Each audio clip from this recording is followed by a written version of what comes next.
frozen foods such as frozen bloodworms. This is crack for betta fish. Frozen bloodworms, it's crack. It's crack.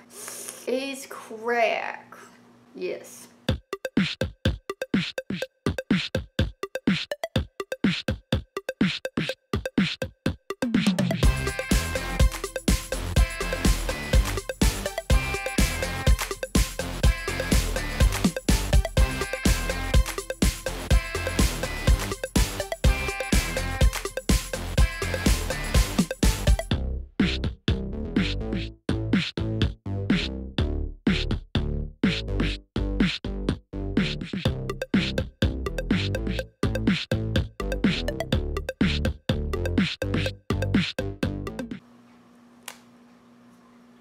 Hey you guys, it's MJ and welcome back to Pet Adventures again. So today I want to talk about 5 important care tips on betta fish. Some of these you guys may know and some you may not, but I think they're rather important when you're caring for your betta fish for the first time.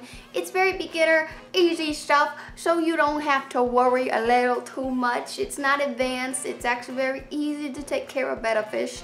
But I'm just going to discuss 5 important tips on them. I have a couple of changes to my website. We currently have pink ram's horn snails up for sale now, and we also have aquarium glue, so you can use that for your plants when gluing plants to driftwood and such like that. And we have merchandise, and we will soon have wrap products on there, and I will have a video further discussing that in the future. Also, don't forget to subscribe to this channel. Go ahead and subscribe now if you're liking it already.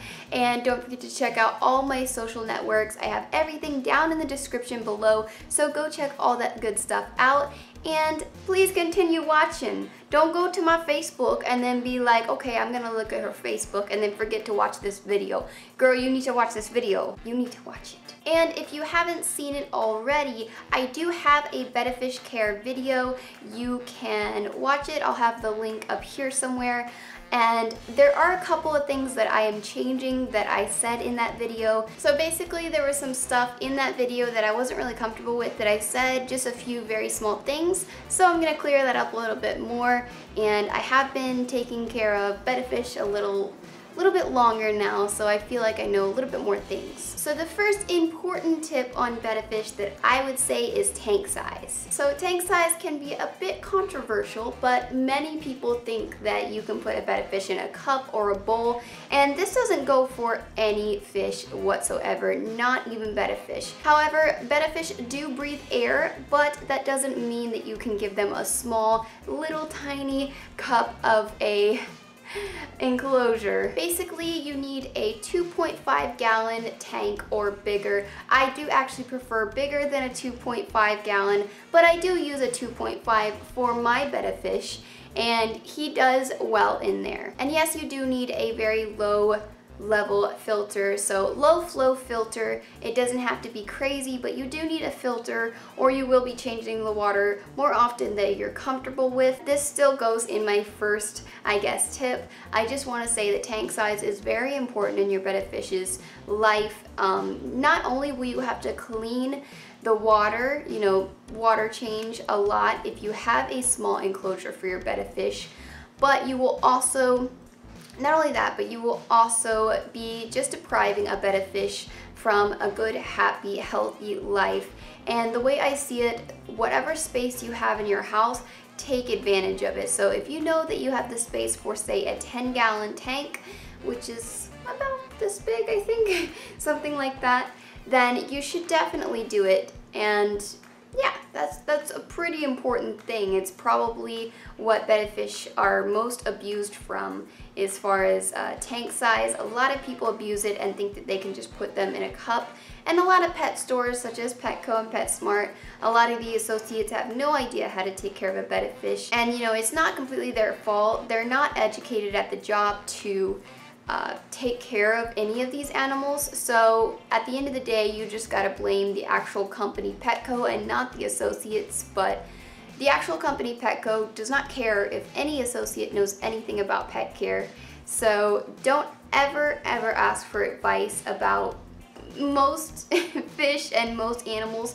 There are small exceptions, for instance me who had worked at a pet store, but it's very rare to find people like that live and breathe animals.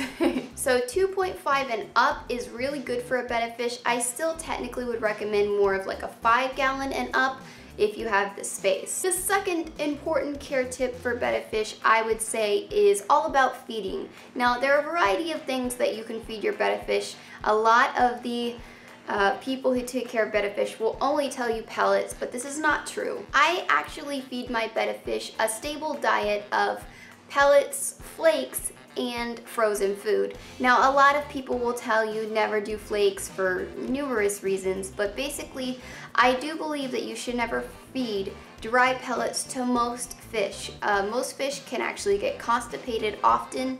Of course goldfish and stuff like that, but a lot of other fish can get constipated if you only feed them pellets and pellets alone. So what I do is I feed pellets about 3 times a week. The rest of the week I like to try to do flakes. The third most important care tip for a betta fish is definitely heating. Now, betta fish need about 78 degrees Fahrenheit. Between that and I would say around 86 or 85 degrees Fahrenheit, like that's the soft spot. That's the really good spot for betta fish. They like it quite warm in their enclosures. So if you can't provide that, you will need a heater. However, I live in Florida and most of the temperatures in my room stay literally 78 to 85 or 86. So I have a heater in my tank, but it's usually not plugged up. Most heaters are okay, but there are some heaters, such as the one that I have.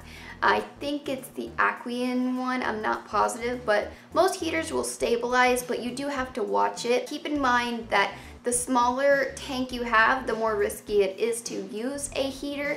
So you want to get, again, at least a 5-gallon tank if you can, and then get a heater. But it all depends on where you are. If you have your room at between 85 or 86, like I said, to 78 degrees Fahrenheit, then you won't really need a heater. However, when it comes to betta fish, you want to keep that temperature always in their tanks.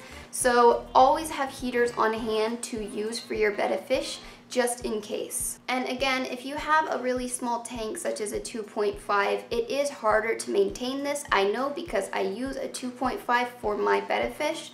So I would definitely say it's harder to stabilize things that way. My heater is pretty bad sometimes, but what I did to fix this situation is basically my heater would get hot and then hotter and then hotter, and it wouldn't stop and it wouldn't stabilize, which is very bad.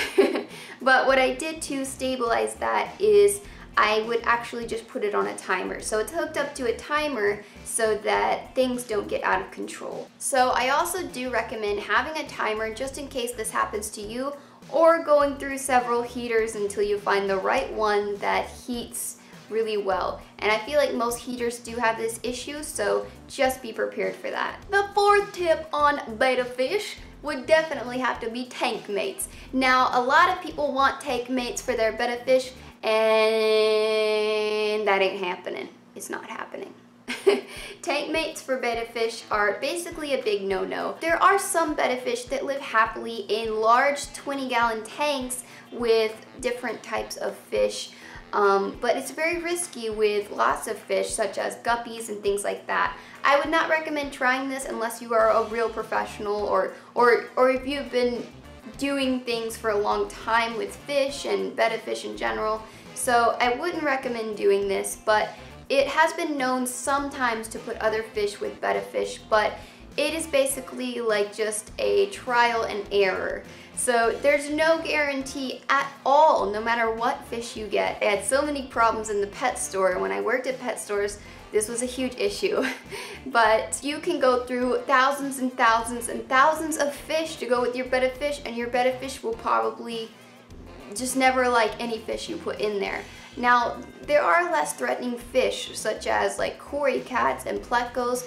Those fish don't really flare up a lot. They don't have big, bright, beautiful fins, and they're not constantly moving and things like that. So it's less of a threat for betta fish. Betta fish get quite competitive when they see colorful fish with long fins. They got issues sometimes, okay? They got issues. But I would just overall recommend having it set where they are just living alone.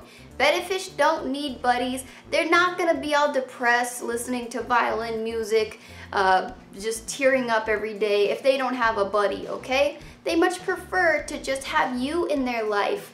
Just you. You need to come up to their little tank twice a day and talk to them and feed them and act as if they were a person. Because that's basically what I'm describing now. But you need to just interact with them plainly between you and them. However, you can have a sorority tank with females. So female betta fish are a bit different.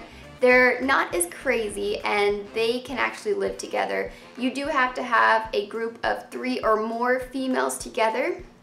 You don't want to have 2, that could be trouble. But even females sometimes have problems, so just look out for that. And the 5th tip is just decorations, what kind of stuff you want to put in your tank. So when it comes to plants, you can use natural plants if you want.